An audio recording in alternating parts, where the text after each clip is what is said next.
Iran को रूस ने भेजा है इस्कंदर मिसाइल और उसी बीच ये कहा जा रहा है कि यूके में आखिरकार तबाही क्यों मचाना चाह रहा है रूस। तो वहीं दूसरी तरफ बांग्लादेश ने आरोप लगाया है हमारे यहाँ ये सब कुछ भारत करवा रहा है। जियोपॉलिटिक्स में बहुत कुछ चल रहा है, हमेशा की तरह जानने को मिलेगा बहुत कुछ। आइए जानते हैं इन खबरों को विस्तार से। ईरान और इजराइल के बीच संभावित युद्ध को लेकर दुनिया भर में हलचल तेज है। अमेरिका लगातार इस संभावित युद्ध को रोकने की कोशिश में जुटा हुआ है। हालांकि उसने इजराइल को इसके लिए आगाह भी किया है कि ईरान का हमला अप्रैल में हुए हमले से ज्यादा घातक हो सकता है। लेकिन अब यहाँ चर्चा हो रही है उन हथियारों को जिन हथियारों को अब रूस भेज रहा है। रूस का इस्कंदर मिसाइल सिस्टम बेहद ताकतवर माना जाता है। इसमें शॉर्ट रेंज की बैलिस्टिक मिसाइलें भी शामिल है। इसे रूस ने 1988 में डिजाइन किया था और साल 2006 में रूसी सेना में शामिल किया गया। क्षमता की बात करें तो ये मिसाइल 500 से 700 केजी तक न्यूक्लियर और नॉन न्यूक्लियर वॉरहेड ले जाने में सक्षम है।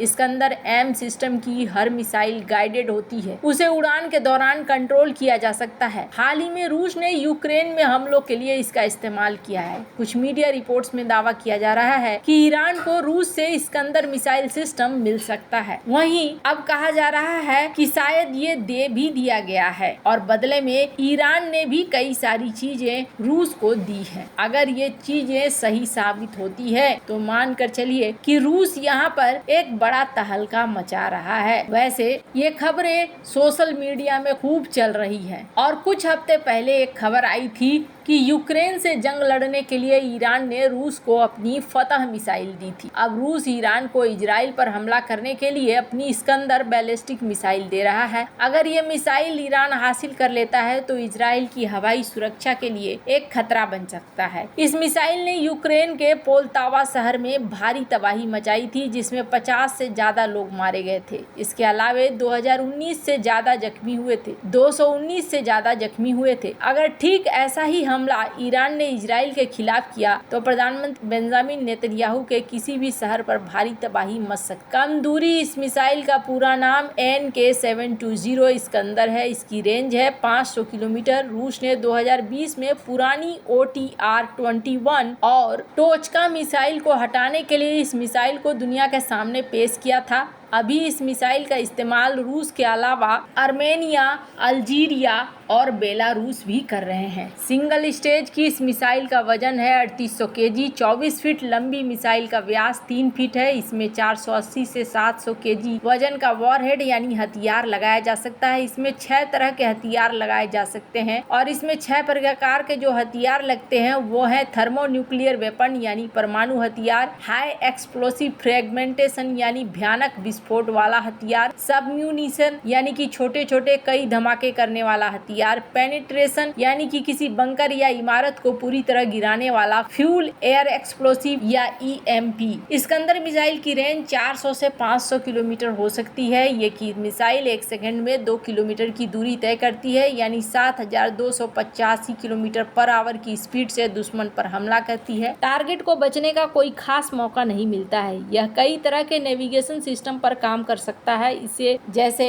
Inertial guidance, optical DSMAC, टेरकॉम, GPS, GLONASS और इसकी एक्यूरेसी रेट 1 से 30 मीटर है यानी टारगेट से इतनी दूर भी मिसाइल गिरे तो तबाही पूरी और खतरनाक होगी। ये देखा जा रहा है। आने वाले समय में देखना होगा कि क्या ईरान इजराइल के ऊपर इस्कंदर मिसाइल का इस्तेमाल कर लेता है और अगर ऐसा करता है तो फिर यहाँ पर एक दूसरा राउंड का खेल ही शुरू हो जाएगा। जहाँ एक तरफ ये सब कुछ चल रहा है तो वहीं दूसरी तरफ आखिरकार बांग्लादेश में क्या सीन है। बांग्लादेश में हाल में बहुत सारे प्रोटेस्ट हो रहे हैं और बांग्लादेश का ये ज्यादातर जो प्रोटेस्ट हो रहा है ये प्रोटेस्ट कपड़ों के मिल में हो रहा है, टेक्सटाइल इंडस्ट्री में हो रहा है। टेक्सटाइल इंडस्ट्री में ये प्रोटेस्ट होने के पीछे वजह ये है कि इनके यहाँ से मांग घट गई है और जैसे जैसे दुनिया दूसरा ऑप्शन ढूंढना शुरू कर रही है, दूसरा ऑप्शन की वजह से इनके यहाँ एक अफरा तफरी सा माहौल बना हुआ है। राजनीतिक तौर पर ये अभी भी सुलझे हुए नहीं है और इस वजह से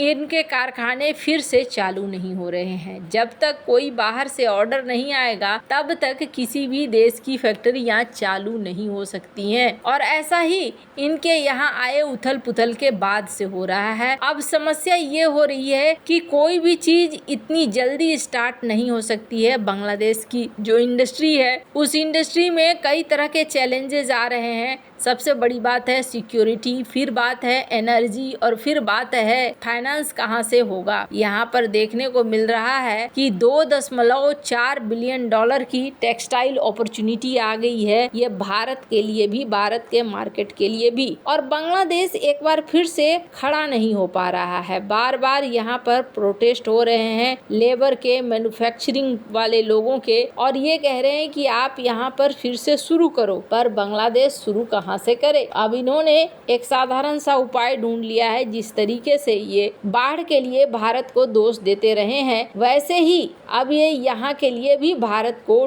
दोष दे रहे हैं। ये मामला कितना ज्यादा बढ़ गया इसको आप ऐसे देखिए। एक बंदा यहाँ पर मारा भी गया है इस प्रोटेस्ट की वजह से। गारमेंट वर्कर को गोली मार दी गई। इसके अलावा 20 लोग जख्मी भी हुए हैं। यानी कि एक अलग लेवल का यहाँ पर प्रोटेस्ट देखने को मिल रहा है। 70 फैक्ट्री तो ऐसे आधिकारिक तौर पर कहा जाता है, लेकिन कहा जा रहा है कि कम से कम 1000 से ज्यादा फैक्ट्रीज यहाँ पर बंद हो चुकी हैं और बाढ़ और बैकलॉग ये दोनों ही पीछा नहीं छोड़ रहे हैं। इसी बीच इन्होंने क्या आरोप लगाया है, इन्होंने इन सब चीजों के लिए आरोप लगा दिया है भारत के ऊपर और इनका कहना है कि ये सब कुछ जो हो रहा है ना यहाँ पर, ये सब कुछ हो रहा है भारत की वजह से और भारत हमारे इस इंडस्ट्री के ऊपर कहीं ना कहीं ग्रहण ला रहा है। 83% दुनिया को एक्सपोर्ट करने वाला ये अब हमारे लिए सबसे बड़ी समस्या बन रहा है। वैसे आपको बता दूं,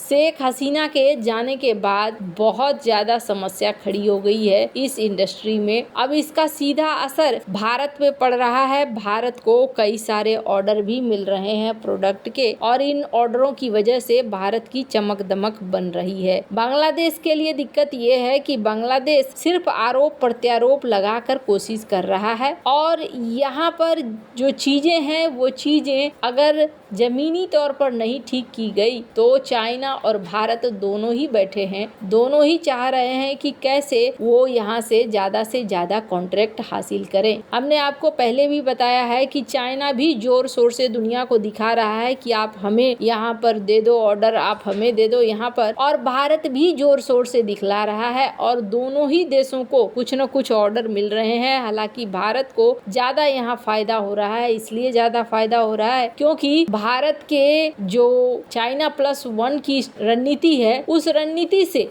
भारत को ज्यादा फायदा देखने को मिल रहा है। कंपनियां ये सोचती हैं कि यहाँ पर अगर हम पैसे लगाएंगे तो ये ज्यादा बढ़िया होगा। वैसे अभी बहुत तरह की समस्याएं हैं इनकी गारमेंट इंडस्ट्री में। ये भी हो रहा है कि आप हमें इतना पेमेंट करो, आप हमें उतना पेमेंट करो, एक मिनिमम तय करो। तो समस्याएं सिर्फ ये नहीं है कि चालू करना है, बल्कि ये भी चीजें हैं कि हमें हमारा पूरा हक मिलना चाहिए। वैसे आपको क्या लगता है इन सब मामले में, आपकी क्या राय है, कमेंट कर जरूर बताएं। जल्द मिलते हैं अगले वीडियो में नई खबर के साथ।